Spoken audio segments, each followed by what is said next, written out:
살다 보면 오래도록 마음에 남는 책을 만나곤 합니다. 시간이 흘러도 잊히지 않는 그런 글이 있습니다. 제게는 오래전 어느 여름 고향집에서 읽었던 법정 스님의 산문집 일기일회가 그랬습니다.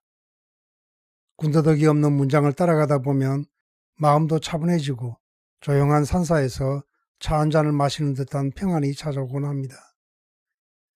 그 책의 말미에서 한동안 눈을 떼지 못한 대목이 있었습니다.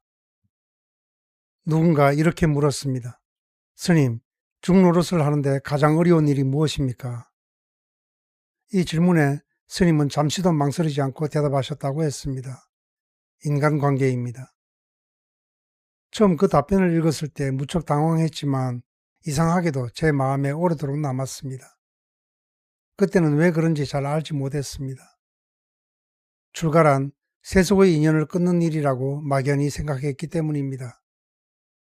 그러나 곰곰이 생각해보니 절 역시 사람들이 함께 살아가는 공간입니다. 도반 스님이 있고 신도들이 있으며 여타 다른 일로 세상과의 관계 또한 계속 이어집니다. 결국 세속을 등진 스님을 포함하여 인간은 언제 어디서든 관계를 떠나서는 살아갈 수 없는 존재입니다. 그때는 그 말씀을 그저 사람들과 어울려 살아가는 일이 쉽지 않다는 뜻 정도로만 이해했습니다.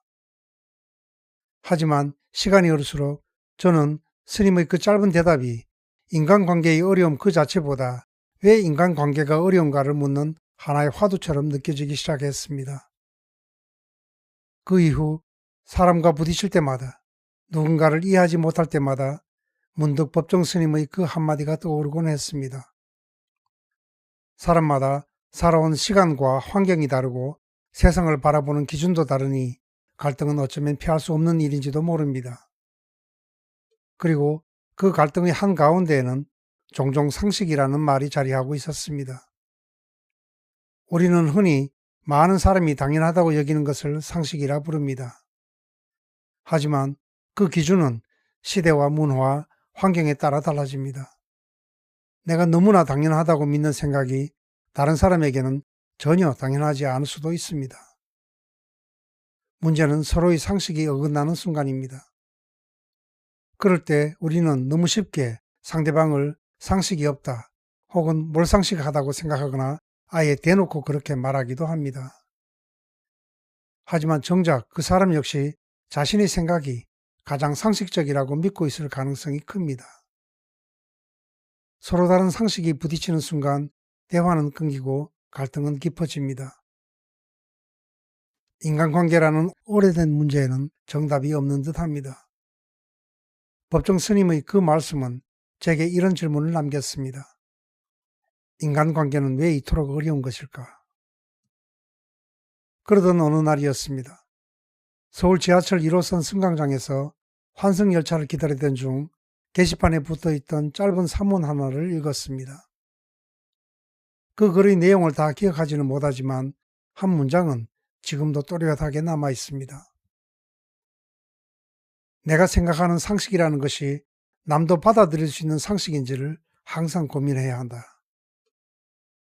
그 문장을 읽는 순간 쉽게 발걸음이 돌려지진 않았습니다. 오래전부터 마음속에 머물던 질문 하나가 비로소 제자리를 찾았다는 느낌이 들었습니다. 스님으로 살아가는 데 있어서 가장 어려운 것이 인간관계라던 법정 스님의 말씀이 다시 떠올랐습니다. 가만히 생각해보니 인간관계가 어려운 이유는 어쩌면 상대방 때문만은 아니었습니다. 내가 옳다고 믿는 상식을 너무 쉽게 누구나 받아들여야 하는 기준으로 삼아버렸기 때문인지도 모릅니다. 그 순간 자연스럽게 저 자신에게 되묻게 되었습니다. 나는 혹시 내 생각을 너무 쉽게 상식이라고 믿고 있었던 것은 아닐까? 그날 이후 저는 제가 옳다고 믿는 생각도 언제든 틀릴 수 있다는 사실을 잊지 않으려 했습니다. 다르다는 것이 곧 틀렸다는 뜻은 아니니까요. 그래서 누군가 제 기준에서 벗어난 말이나 행동을 하더라도 곧바로 반박하거나 화를 내기보다 먼저 이유를 생각해 보려 합니다. 중요한 일이라면 쉽게 결론을 내리지 않고 조금 더 생각해 보겠습니다라는 말을 먼저 하게 되었습니다. 물론 저 역시 감정을 다스리지 못할 때가 있습니다. 하지만 시간이 지난 뒤 다시 돌아보면 상대보다 제 상식이 더 큰 문제였음을 깨닫는 순간도 적지 않습니다. 그럴 때마다 조금은 부끄러워집니다. 아마 그런 부끄러움이 저를 조금씩 바꾸었는지도 모르겠습니다. 돌이켜보면 이런 멈춤의 습관을 겨우 익히기 시작한 것도 50대에 들어서였습니다. 그전의 일방적인 성격과 편향된 기준으로 상처를 줬을 주변 사람들에게는 지금도 마음 한구석에 미안함이 남아 있습니다. 그래서 이제는 어떤 문제를 판단하기 전에 먼저 스스로에게 묻습니다. 내가 상식이라고 믿는 이것이 과연 다른 사람에게도 상식일까? 어쩌면 타인과 부딪히는 이유는 상대를 이해하지 못해서가 아니라 내 기준을 먼저 의심해 보지 않았기 때문인지도 모릅니다. 그런 생각들을 마음에 품고 살다 보니 제 안에도 타인을 있는 그대로 받아들일 수 있는 작은 공간이 조금씩 생겨나는 것을 느낍니다. 세상을 바꾸는 거창한 변화는 아닐지라도 내 마음의 좁은 울타리를 조금 넓히는 것만으로도 가까운 사람들과 조금 더 평온하게 마주할 수 있게 되었습니다. 그것만으로도 참 다행스러운 일입니다.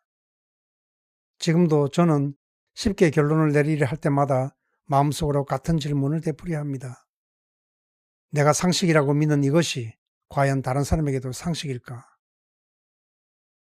오늘도 긴 이야기 함께 해주셔서 고맙습니다. 복수복서의 박은복이었습니다.